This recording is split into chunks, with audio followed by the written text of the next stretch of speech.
Bonjour à tous et bienvenue sur la chaîne ITV Béziers. Vous l'avez compris, on est en studio. Donc voilà, tout simplement. Voilà, j'ai pas le temps là aujourd'hui de pouvoir vous faire une vidéo en extérieur parce que je suis en train de travailler sur plusieurs projets vidéo et qu'on gère aussi la chaîne Zone du Documentaire. Tout simplement, je voulais vous expliquer ce qui va arriver sur la chaîne ITV Béziers. Déjà, on a créé 2 playlists supplémentaires. La première playlist, on vous parlera de tout ce qui se passe sur Béziers, de tous les faits divers. D'ailleurs, il y a un fait divers que je vais vous raconter, 2 faits divers que je vais vous raconter juste après cette vidéo. La première playlist est tout ce qui va être artisanal, biterrois. On va essayer, on est en train de le mettre en place. Donc voilà, il faut un peu de temps. On va aller à la rencontre d'artisans pour qu'ils nous partagent leur travail et leur passion, puisque le 3/4 de ces artisans sont très très passionnés. La deuxième playlist est ce que je vous disais, tout ce qui va être fait divers. Tout ce qui va pas, tout ce qui va, tout le côté vraiment journalistique. On va garder quand même ce qui était prévu dès le départ, tout ce qui est histoire et légende, avec la collaboration bien sûr de la chaîne Zone du Documentaire, qui est quand même la chaîne principale qui fait vraiment toutes les recherches, puisque ça fait des années qu'on partage sur cette chaîne-là toutes les histoires et les légendes biterroises. D'ailleurs, à peu près 15 jours après, vous la retrouvez sur ITV Béziers. Donc on va essayer, peut-être maintenant pas 15 jours, mais une semaine après, vous retrouverez la vidéo complète sur la chaîne, même carrément les deux en même temps sur les 2 chaînes directes. Voilà, au moins, ça évite les liens de collaboration, etc. Ça n'empêche pas de vous abonner aux 2 chaînes non plus. Voilà. Donc, il y a déjà ces deux playlists. En troisième temps, là, je vais vous parler de cette polémique à l'heure d'aujourd'hui où Monsieur le maire s'entête forcément avec cette crèche. Je suis allé faire un tour sur les allées Paul Riquet. J'ai fait comme si je faisais un petit circuit, donc voilà, tout simple. Je suis arrivé au milieu de la statue Paul Riquet. J'ai fait le petit tour de cette décoration de Noël sur la citadelle, du moins pour nous appeler la citadelle, pour les anciens comme moi, voilà. Nous, depuis tout petit, on a entendu place de la citadelle, voilà, donc je vais rester dans ce nom-là. Pour certains, mais pour vous, c'est la fontaine musicale. Voilà, donc petit tour au niveau de ça. En remontant pour revenir sur le milieu des allées où il y a la statue Paul Riquet et pour finir sur les chalets du marché de Noël. Et tout en haut, c'est bête à dire, et je la verrai bien plus là, vraiment là, la crèche. Ça, c'est vraiment un sentiment personnel. Il n'y a rien de journalistique là dans ce que je vous dis. Personnellement, moi, je la verrai là, cette crèche. Tout simplement parce que ça finirait le parcours. D'un. De deux, ça arrêterait cette polémique de fou. Et ce maire, il faudrait un peu qu'il redescende un peu sur terre. Ça arrêterait une certaine colère de Biterrois. Voilà. Parce que je pense qu'au bout d'un moment, les Biterrois, on en a un peu marre de payer les tribunaux administratifs pour ces petits délires à lui. Parce que c'est de l'argent ça serait encore son argent personnel. Voilà. Il s'entête, il paye avec son argent. Je pense que les Biterrois s'en foutraient. Maintenant, chaque fois qu'il finit au tribunal administratif, c'est la municipalité. Donc, dit municipalité, dit que c'est l'argent du contribuable.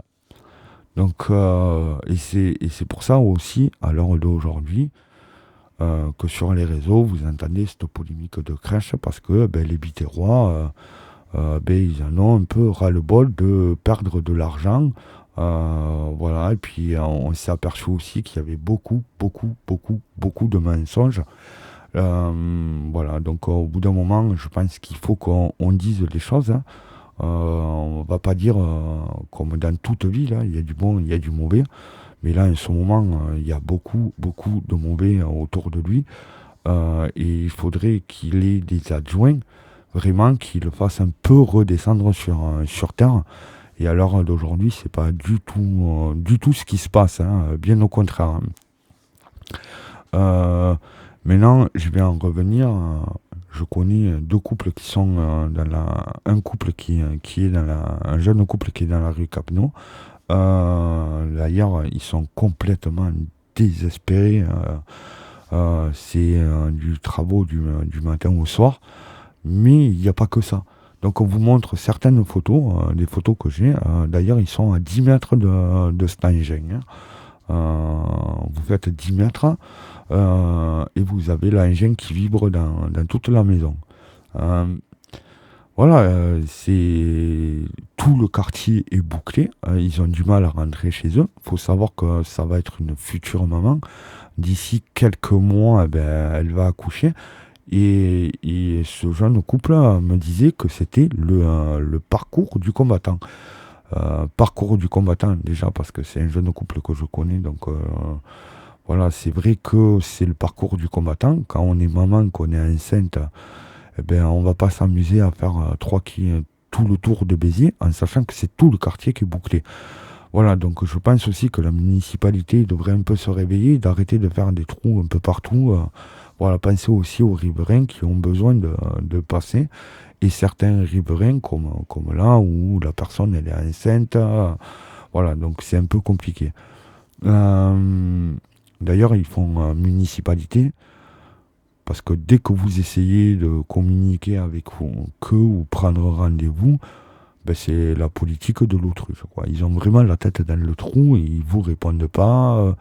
Vous avez beau essayer aussi d'avoir Monsieur Ménard, d'avoir un rendez-vous avec lui, vous avez aucun rendez-vous, hein. Il ne reçoit personne. Alors ceux qui arrivent à avoir des rendez-vous avec lui, faut m'expliquer ce que vous mettez sur vos feuilles. Parce que moi, à l'heure d'aujourd'hui, j'ai dû lui demander une vingtaine de rendez-vous et j'en ai toujours pas un. Que ça soit à titre personnel que professionnel. Puisqu'on est dans ma production, on est vraiment dans la société AGS Production, hein. On est vraiment dans mon studio. Voilà, donc voilà, je désespère de ce personnage. Personnellement, moi, je suis complètement désespéré. Voilà, je pense que c'est un personnage qui joue avec l'argent des Biterrois.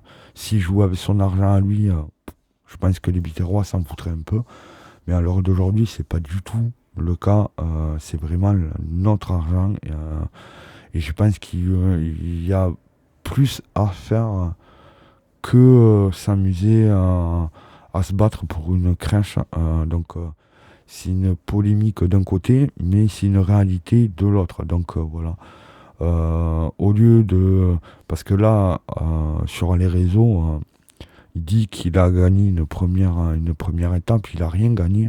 Figurez-vous que notre crèche de Béziers a gagné. Ses opposants avaient saisi en référé, c'est-à-dire en urgence absolue, comme c'était une question de vie ou de mort, le tribunal pour qu'elle soit exilée, qu'elle soit contrainte de quitter l'hôtel de ville de Béziers. C'est fichu, c'est perdu. Le tribunal a expliqué que tout ça pouvait attendre. Ça veut dire quoi? Ça veut dire que la première bataille est gagnée et je vous garantis qu'on va en gagner d'autres. C'est simplement que le tribunal administratif, à l'heure d'aujourd'hui, ils ont des trucs plus importants qu'à gérer un truc d'une crèche. Mais faut pas croire, hein. Le couperet va tomber. Il est hors loi forcément parce que la crèche, elle est censée ne plus être là. C'est malheureux parce que moi, tout petit, mes grands-parents habitaient dans un village. Et la crèche, le maire mettait un peu à Noël, mettait la crèche de Noël dans la mairie.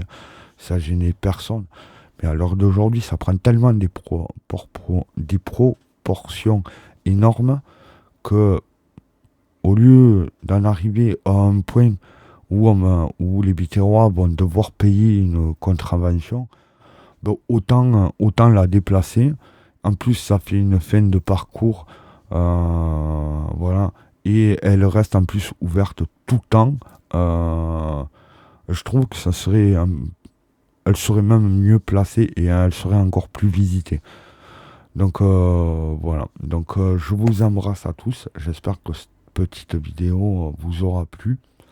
Comme je vous ai dit, il y a 2 nouvelles playlists qui arrivent. Et d'ailleurs, cette vidéo fera partie, bien sûr, des faits divers.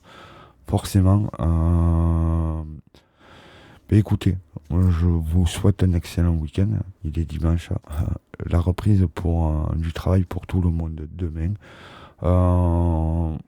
Prochaine vidéo, on va être dans une légende. Vraiment, là, vraiment, on est vraiment dans la légende. On sera en 1209, donc on sera vraiment dans l'histoire Qatar, de ce qui s'est passé sur Béziers. On sera bien sûr avec Raymond Trincavel, forcément, notre vicomte de Béziers, qui n'apparaît pas forcément dans l'histoire parce que là, ça n'appartient pas à cette histoire-là. Donc voilà, ça sera la prochaine vidéo. On sera dans l'histoire médiévale de nouveau. Comme vous avez vu, on adore l'histoire médiévale de Béziers. Et on vous parlera de la légende des cloches de la cathédrale Saint-Nazaire. Donc voilà. Allez, sur ce, vous le savez tous. Bisous. Ciao.